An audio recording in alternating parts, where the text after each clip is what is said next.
और कोरोना संकट के बीच प्रवासी मजदूरों को लेकर आज सुप्रीम कोर्ट में सुनवाई हुई थी। कोर्ट ने कहा है कि ट्रेनों और बसों में सफर कर रहे प्रवासी मजदूरों से किराया ना लिया जाए, किराए के खर्च को राज्य सरकारें उठाएं। और कोर्ट ने यह भी कहा कि फंसे हुए मजदूरों को खाना देना भी राज्य सरकारों का ही काम है।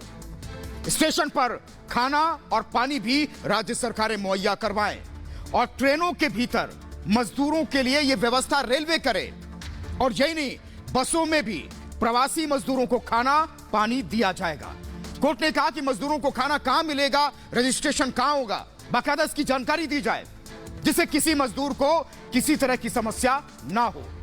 कोर्ट ने सुनवाई करते हुए यह भी कहा कि राज्य सरकार प्रवासी मजदूरों के रजिस्ट्रेशन की प्रक्रिया को देखें और तय करें कि उन्हें घर पहुंचने के लिए जल्द से जल्द ट्रेन या बस मिले।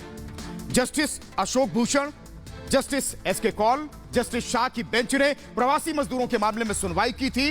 केंद्र की ओर से सॉलिसिटर जनरल तुषार मेहता ने कोर्ट में दलीलें रखी और कोर्ट ने कहा कि घर जाने की कोशिश कर रहे मजदूर जिन मुश्किलों का सामना कर रहे हैं उन्हें लेकर अदालत परेशान है और इसमें शक नहीं है कि राज्य सरकारें इससे निपटने के लिए कड़े कदम उठा रही, लेकिन रजिस्ट्रेशन, ट्रांसपोर्टेशन और खाना पानी देने के मामलों में कुछ कमियां हैं। और कोर्ट ने पूछा कि क्या प्रवासियों से किसी भी मौके पर टिकट के पैसे मांगे गए। सवाल यह भी है कि राज्य सरकारें टिकटों के पैसे कैसे चुका रही हैं। अगर प्रवासी मजदूरों से पैसे लिए जा रहे हैं तो क्या उन्हें यह रकम वापस की जा रही है। ट्रेन के इंतजार के दौरान उन्हें खाना मिल रहा है या नहीं। कोर्ट ने कहा कि मजदूरों को खाना मिलना चाहिए।